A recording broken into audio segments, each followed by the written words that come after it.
Este conteúdo é livre para todas as idades.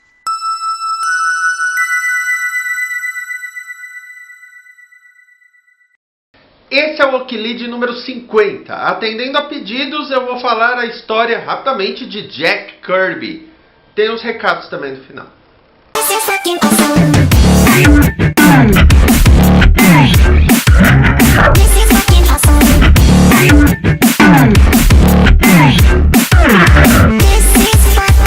Jacob Kurtzberg nasceu em 28 de agosto de 1917. Os pais dele vieram da Áustria e eram judeus. A grande questão é que nos cortiços judeus, que geraram uma grande obra de Will Eisner, não vou falar do Will Eisner hoje, o pequeno Jacob viu que ele não tinha muitas alternativas. O trabalho braçal era um grande caminho até que ele viu uma história em quadrinhos e isso mudou a sua vida. Começando a trabalhar como um in-betweener, ou seja, a pessoa que desenhava as ações no meio para completar uma história, ele trabalhou em vários lugares, como a Lincoln Newspaper Syndicate, que produzia tiras para jornais. Depois disso ele ainda foi para Fleischer, que virou estúdio de animação, só que ele não gostava do trabalho automático que era feito lá. Ele foi trabalhar na Fox Feature e aí ele conheceu Joe Simon. Com o Joe Simon ele começou a criar várias coisas e quando eles foram fazer trabalhos para Timely Comics, em 1941, eles criaram o Capitão América. O Capitão América é praticamente a única grande criação da Marvel que não tem o dedo do Stan Lee, tirando o Wolverine e tal, que são da era moderna, vamos dizer assim. Depois de um tempo reclamando que o dono da Timely, que era o Martin Goodman, não os pagava decentemente, Simon e o Jacob, que agora já assinava como Jack Kirby, depois de uma época que ele assinou como Jack Curtis, com 2 S's, passaram a trabalhar na National Periodics, que depois virou a DC Comics. Lá, eles desenvolveram vários personagens, até mesmo uma nova versão do Sandman, que era um personagem da Era de Ouro. Com a Segunda Guerra Mundial, o Jack Kirby acabou desenhando vários gibis patriotas e depois, indo em outras editoras, começou a desenhar vários gibis românticos, mas ele não gostava nada disso. Foi com a volta dele para Marvel, ou Timely, como preferir, que as coisas começaram a mudar. Tendo encerrado a sua carreira com o Joe Simon em 56, Jack Kirby voltou para a Timely, só que a Timely tinha muito pouco trabalho. Então, o editor-chefe, o roteirista-chefe, praticamente a única pessoa que trabalhava lá, que era o Stan Lee, começou a dar trabalho para Jack Kirby, gibi de monstro e gibi de romance, porque nada mais rolava naquela época. Um dia eu vou fazer um Okilid sobre esse período da história dos quadrinhos. A verdade é que o Jack Kirby tinha trabalho todo mês porque o Stan Lee dava todo o trabalho. O Jack Kirby era praticamente o único desenhista da Timely naquela época, no final dos anos 50. Depois até contrataram John Romita, que passou a ser uma espécie de amigo de Jack Kirby. Só que é claro que tudo isso mudou quando em 1961 o Stan Lee veio com uma ideia para o Jack Kirby de criar um gibi com super-heróis diferentes, que as pessoas saberiam as suas identidades. E nisso surgiu o Quarteto Fantástico. Com isso, Stan Lee e Jack Kirby se tornou a dupla mais criativa da história dos quadrinhos, porque eles também criaram o Homem-Aranha, o conceito inicial foi do Jack Kirby, depois passou por Steve Ditko, os X-Men, Thor, Homem de Ferro, o Homem-Formiga, a Vespa, o Hulk, aí eles formaram os Vingadores, o Demolidor teve a ajuda do Jack Kirby, até formar os Vingadores que você conhece hoje em dia com a volta do Capitão América que ele criou lá nos anos 40. Esse foi o começo da Marvel Comics. A Timely Comics mudou oficialmente o nome e eles bombavam. Todos os outros desenhistas que passaram a assumir as séries da Marvel, como por exemplo John Romita em Demolidor, tinham que seguir o estilo de Jack Kirby, que era um estilo completamente diferente. Se antes você tinha em 2 quadros o personagem arremessando uma pedra e a pedra atingindo a cabeça do outro personagem e a locução dizia todo o resto, agora, graças ao estilo de roteiro do Stan Lee e de desenho do Jack Kirby, a coisa mudou de figura, porque o Jack Kirby impunha muito mais ação, até por conta da experiência dele na animação. O Jack Kirby fazia todo o movimento da pedra, o lançar da pedra, o atingir do outro, o que diminuía a quantidade de texto. O Stan Lee dava um resumo do que tinha que acontecer na edição e o Jack Kirby trabalhava a partir daí, o que permitiu esse dinamismo. É graças ao Jack Kirby que hoje em dia os quadrinhos têm essa função muito mais dinâmica de narrativa do que tinham antigamente, quando eram praticamente livros ilustrados. O Stan Lee e o Jack Kirby trabalharam juntos em vários gibis, eu estou falando de X-Men, eu estou falando de vários, mas o principal foi o Quarteto Fantástico. O Quarteto Fantástico, eles trabalharam juntos por mais de 100 edições. Só que lembra quando eu falei que o Jack Kirby não gostava do trabalho automático que acontecia, por exemplo, nos estúdios Flash de animação? Pois é, isso acabou acontecendo na Marvel, ainda mais que ele sentia que o Stan Lee não dava o crédito devido a ele. Um personagem que ele criou foi o Surfista Prateado na história de Quarteto Fantástico 48 a 50. O Stan Lee praticamente tomou o personagem como favorito dele. O Jack Kirby ficou muito sentido com isso, sentia que os seus roteiros não eram bem valorizados e assinou um contrato com a DC Comics, para onde ele voltou em 1970. Era um contrato de 3 anos, com possibilidade de mais 2 anos naquele mesmo contrato. A regra do Jack Kirby era que ele queria escrever, dirigir e editar as suas próprias revistas, e ele queria pegar o Superman. A DC, que não é boba nem nada, disse não e falou, tudo bem, mas nós vamos dar um gibi do Superman, Superman Spell Jimmy Olsen, que era a revista do Jimmy Olsen, o fotógrafo amigo do Superman. Só que aí veio uma coisa muito interessante, porque o Jack Kirby começou a utilizar uma história que ele havia bolado na Marvel, que é o Quarto Mundo. O Quarto Mundo nada mais é do que o que aconteceria depois do Ragnarok na série do Thor. Ele queria acabar com Asgard, acabar com todo aquele mundo de Asgard e surgir o Quarto Mundo. Como Stan Lee não topou, ele fez isso na DC, tem o Ragnarok, não mostra o Thor, mas tem o Ragnarok, e surge o Quarto Mundo, Nova Gênese e Apocalipse. Na Nova Gênese, ele começou a criar personagens como o Senhor Milagre, um personagem baseado em Jim Steranko, um artista de fuga que virou roteirista e desenhista na Marvel, mas também ele criou o Darkseid. O Darkseid, o déspota tirano do planeta Apocalipse, surgiu como um vilão nas revistas do Jimmy Olsen, que depois também teve a revista dos Novos Deuses, a revista do Senhor Milagre. Na verdade, o Jack Kirby expandiu essa linha para 4 revistas. O Jack Kirby criou o maior vilão da história da DC Comics. Ponto. Só que muita gente não entendeu onde ele queria chegar.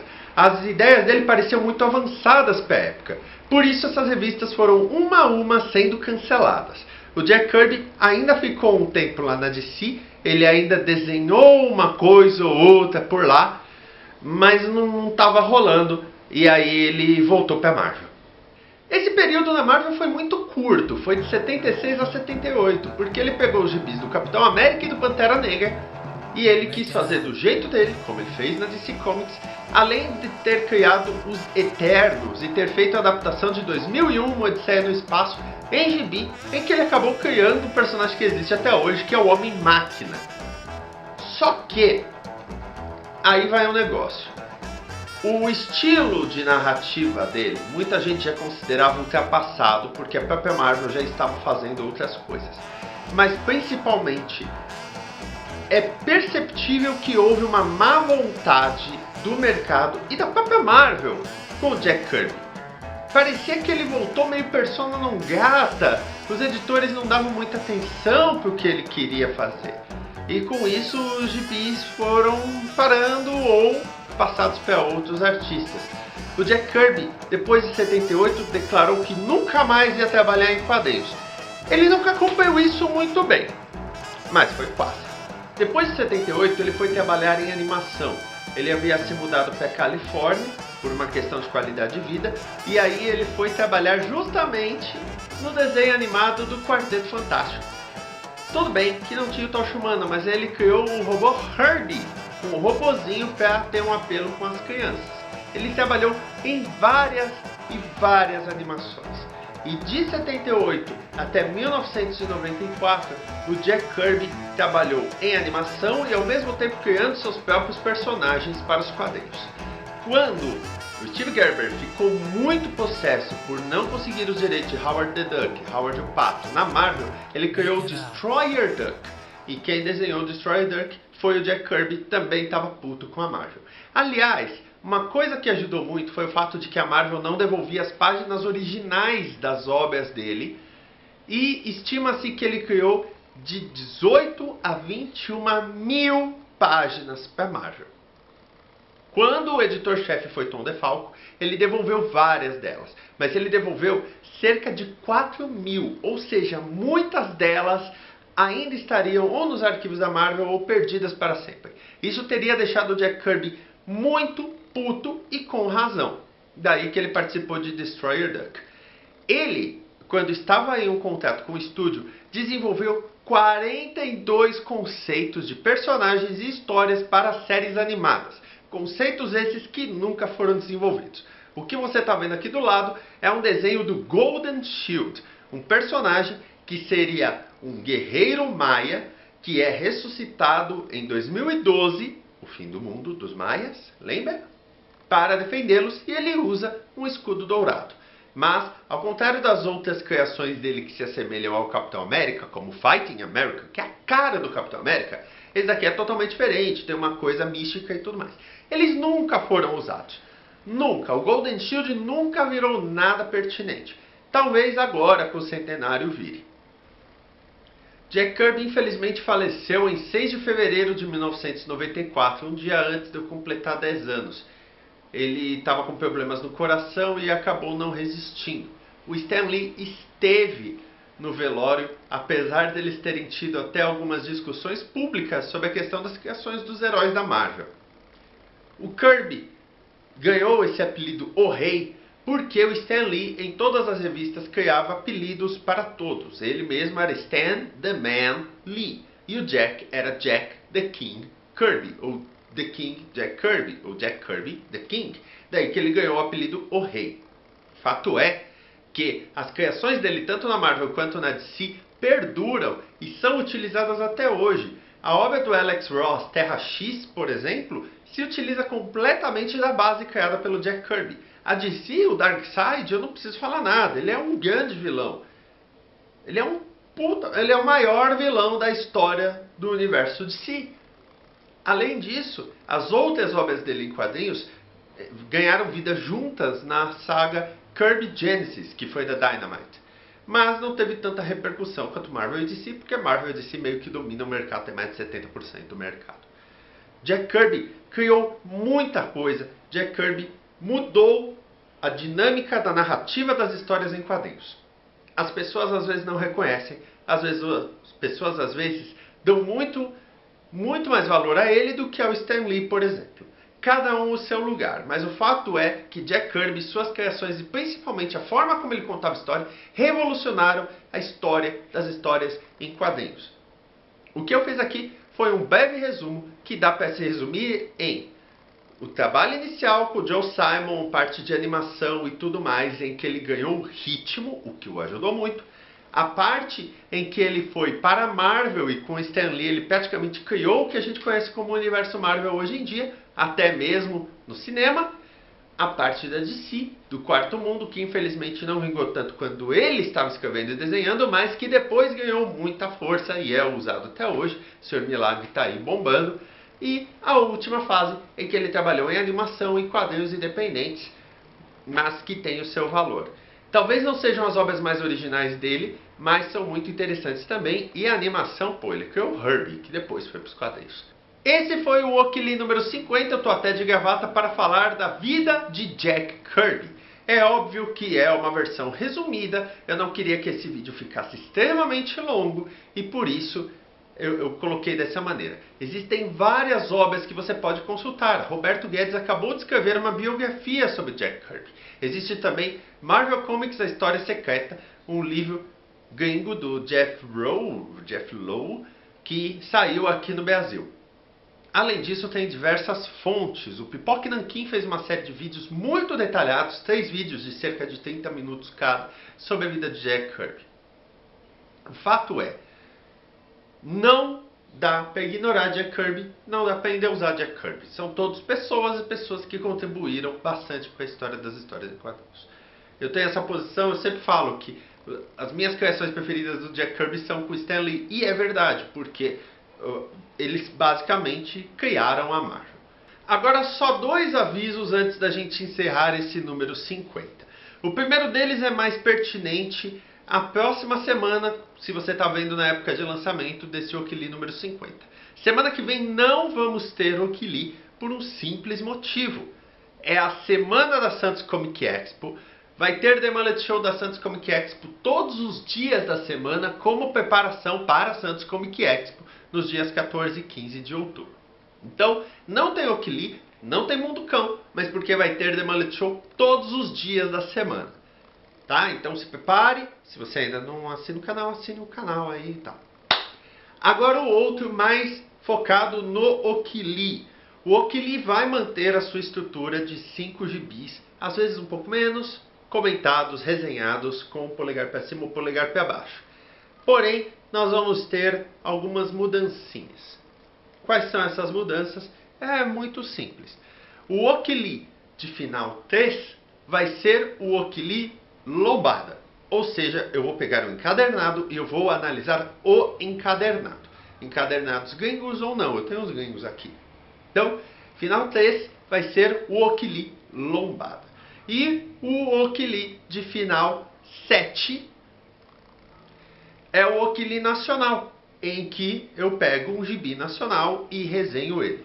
Então, todos os outros são os gibis da semana, normalmente. Okili de final 3, Okili lombada, final 7, Okili BR.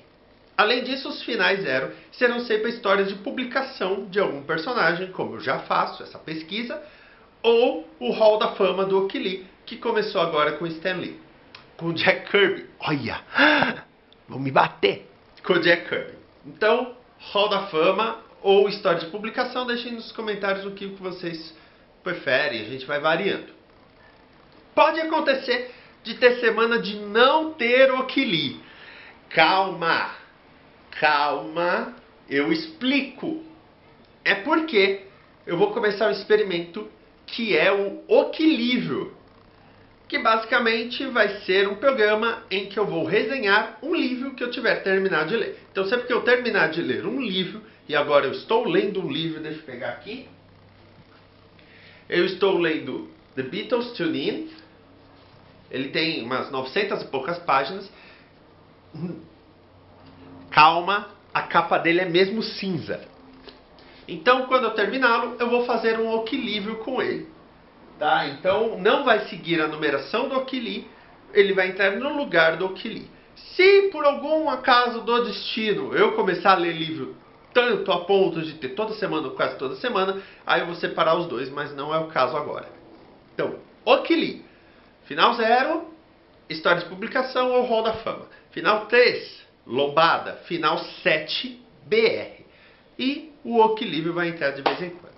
Se quiser, se tiver ideia de outras coisas que eu possa fazer, deixa aí nos comentários o que eu posso acrescentar ao programa. O seu comentário é sempre bem-vindo. Além disso, eu estava pensando em fazer alguma coisa de checklist de lançamentos. No Brasil é meio difícil fazer isso. Deixe o seu comentário, assine o canal. Obrigado por ter acompanhado essas 50 edições do Okili. E eu espero você nas próximas 50 edições. Inclusive semana que vem. No especial da Santos Comic Expo. Também espero você. Mas espera, porque na outra semana tem mais Okili. Isso é legal. Isso é legal. Isso é legal. Isso é legal.